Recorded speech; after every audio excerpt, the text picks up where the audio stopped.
Hey people, gonna have a few videos on this vehicle before it's gone. It is sold, so we've got to make use of it while it's still here. We've got a Dobinson's spring selection video coming your way. Now for me, because you know, when I use the vehicle with 4 people and camping heavily loaded, I've got the 329s in there, but this is massively high.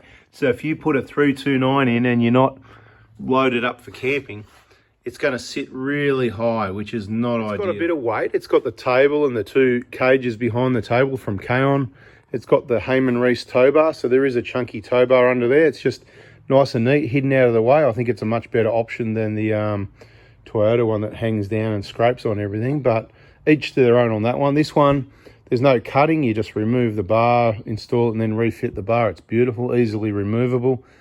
But, you know, we've got the table, we've got the cages, we've got the tow bar, we've got the storage system, we've got the cargo barrier and the storage shelf up there. But even with that weight, it is empty at the moment, and it's not that heavy. If you watch the videos, you'll know the weights of it. I can go through it, but I don't want to waste people's time. Look how high this is. All I need is somebody to grab a tape measure so we can actually take a measurement, because that is like a 3-inch lift. That's ridiculous. I'm going to guess that's about an 80 mil lift. So we've got the 329 coils in there, which is the heaviest. I'm going to give you a bit of a story behind it. Tape measure, mate, over here. There's 2 of them. Where they always are. There's a yellow one. There's an orange one. What do you prefer, yellow or orange? Yellow. You're a Stanley man, right? Can you please do it the way we do it? Now, I just want to explain for people. If you measure from the center to the guard, you're not going to have a really accurate measurement, because how do you find the center? You're only around about. I want to be more precise. So bottom of the rim, again, right in the middle of the bottom of the rim, you've got to put a level on that just about. A little bit more to your right. No, at the bottom. At the bottom, a little bit to your right at the bottom. That's it. A little bit to your left at the top. That's it. Hold it right there for us. Thank you. Mate, 875 millimeters. I told you that was a 875. What's standard height? 835. Hang on, no. 780. 780. What did I just say that was? 780. Yeah, we've forgotten already, mate. We're too relaxed. What was it? 885. No, it wasn't 8. Was it? Let's do it again. It was 875, wasn't it? 875. Yeah. Mate, that's a 4-inch lift, people. It's a 4-inch lift. You can't get around with that. Look at that.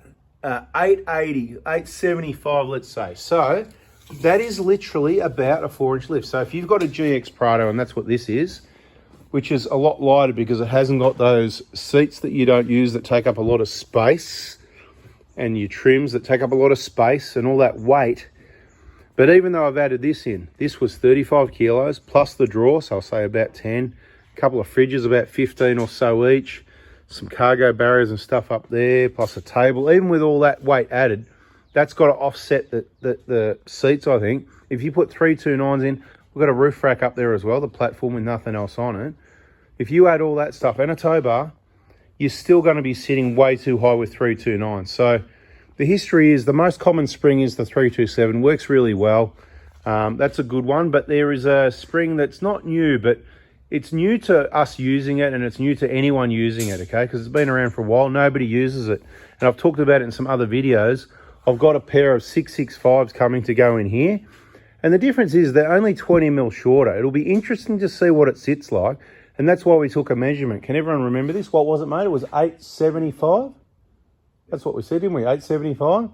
It's massive. So the ideal height we want, and this is the problem with springs, right? You've got a spring in there.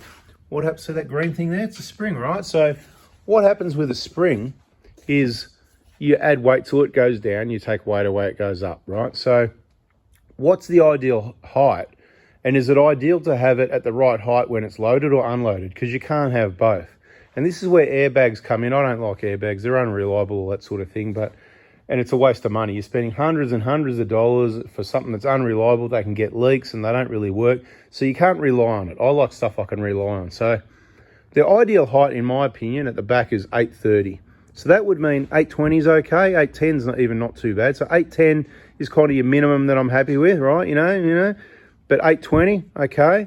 830, beautiful. 840, it's getting a bit high, but that's all right. 850, that's pushing it. So what I guess I'm saying is 850 unloaded, which by the time we drop 20 mil off these, will be pretty close to 850. The fuel tank's low, fill it up with fuel, and you'll be bloody 845, right? So perfect. And then you put all your bags in here and your tent up the top, your swags and all that, and all your camping gear, and fill up your fridges and put your jerry cans in. You know, the jerry cans can fit in there and there. That's why there's jerry can platforms there, for those people that didn't know, right? And then all of a sudden, you're back down at that 828, you know what I mean? So it's all about a happy medium. Why do I like the 329s? Well, the monotubes are really comfortable riding the way they're valved. I think they work really well with the 329s, and of course, the shorter version of the 329. The 329 is the heaviest spring. It's not at all uncomfortable unless you're completely empty.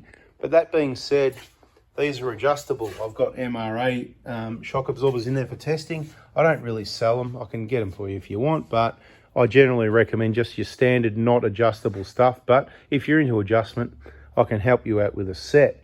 But what I'm trying to say is the comfort is awesome, and I actually prefer a shorter, firmer spring. So what I'm doing here, it's a bit of R&D, and I think it'll be really good because the 329 works really well, other than it's too high. We want to drop it down. The whole vehicle's going to handle a little bit better because of the, you know, weight up high being so high. It doesn't drive bad, but I think it could be better. And, you know, when you load it up, because it's a heavier spring, it's going to retain better. And that's the problem I find, which is why I'll never use 325s again. I haven't for many years. They're longer, they're softer, so great, you've got a 50mm lift. If you haven't got any weight in the vehicle, as soon as you load it up for a trip, you've got zero lift, kind of. You know, I'm exaggerating a bit. So then you go to 327s. Again, it's firmer, it's shorter. Same sort of thing. It's really good. You know, you get a good lift, not too much, not as much as this. It would be about 20mm shorter with a 327 as well. So that solves the problem. But the difference is, when you load it up, it doesn't retain quite as well. So my thinking is that 665 will, you know, 20mm shorter, but still the same firmness as the 329. It should be really good. We've just put a set in one customer's car last week. We'll have to get some feedback from them. I did have some feedback from someone with a 120, I think it was. He's had him in for, must be 6 months or a year, I can't remember. Thanks, you did send me that message. I did read it, but I've forgotten all the details. You know, when you get those long messages, I can't remember everything. But there'll be other videos on this. That's why you subscribe, turn the bell on. It's going to help you with your spring selection. If you don't like me, because I gave you too much information, I try to help you out for free, and you don't want to get your kit from me, that's fine. Get it wherever you want to get it from, but it'll help you with your spring selection. But if you think, this guy's all right, actually, helps us out for free, and you want to support me, I can make some money out of that suspension kit, and I can probably save you a little bit of money. So contact me Monday to Friday, or even Monday to Wednesday's better, or Monday, Tuesday, or just Monday, or Monday or Tuesday, you know, around between 8 and 10 a.m. on Monday or Tuesday or Wednesday morning, and say, hey, Ant, I was just after a suspension kit for my Prado, and you've been doing this for a long time and dealing with Dobinsons, and I reckon you've probably got, because you specialise in Prados. I mean, they do all makes and models. I do just Prados, right?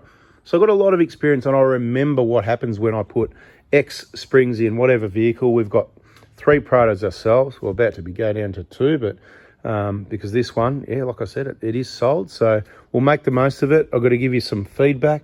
My favourite mods video is coming soon. I'm not sure which channel it'll be on. It could be on 4x4 Diesel or 4x4 Adventures. So make sure you are tuned to both those channels, because there's going to be a few videos on each channel. Thanks for watching. I hope that's helped. I hope I've explained the situation. We're going to get these springs in today, and that's going to drop down. You would think about 20mm, but you might be surprised. The new springs, A, they're going to be up a little bit higher. B, they'll squash down, but you might just be surprised, because once the weight comes down, it sort of transfers more of the weight. So at the moment, because it's so high, there's more weight on the front. So it's exponential, the difference. It's not a mathematics simple thing where you go, okay, I'm going to put a spring in that's 20mm shorter. This is going to drop 20mm. You watch, we'll put a spring in that's 20mm shorter and drop 30mm, which at the moment, that's really what we want. If you have a look at that massive, a good lift is the tire is at the top of the chassis, right? That's about a good 40, 50mm, something like that. Have a look at it. Doesn't matter which way I look at it. That's a lot higher than the chassis. Let's have a look at the 120 with 329s. We've got the 120 sitting here, and it's chalk and cheese. It's also got the exact same 329s. It's, you know, you wouldn't think there's much different. Let's have a look. We've got a fridge here. There's some stuff in the fridge, but not much, right? It is hanging out a bit. The door's open. It's got a table and a cage. It's got a storage system. There's a little bit of gear in here. It's got a cargo barrier. It's got a roof rack with not much else on it. Fair to say it's comparable. What are the differences? It's got the heavy duty side steps and the fuel tank guards. and look how much lower it is. I'll get down there in a minute. Hey mate, can you please grab that tape measure? And we'll measure this up, and we'll wrap this one up. And you'll be surprised. You try and figure out how the same springs on a Prado, virtually the same, with the only difference is heavy duty fuel tank guards, heavy duty side steps, and you can have a look for yourself. Look over the top of the tyre, how it's level with the chassis. I told you, that's a good lift around about there, right?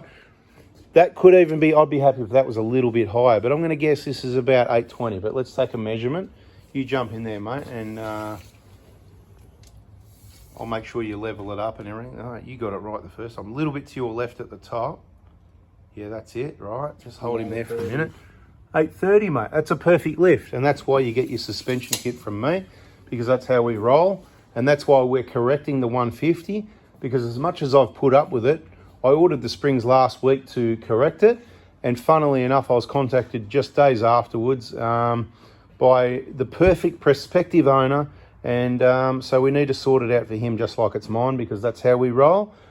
That's what we do. Once again, thanks for watching. Hope it's been helpful. If you want, subscribe, turn the bell on, and have a look at that paintwork from that product luster. Beautiful. And you can't just get it in super cheap. It's via a panel shop is where I got it from someone that works there. Bada bing, just beautiful and smooth. I've had 2 soapy washes so far, and it's just beautiful. Thanks for watching, people. Catch you in the next one.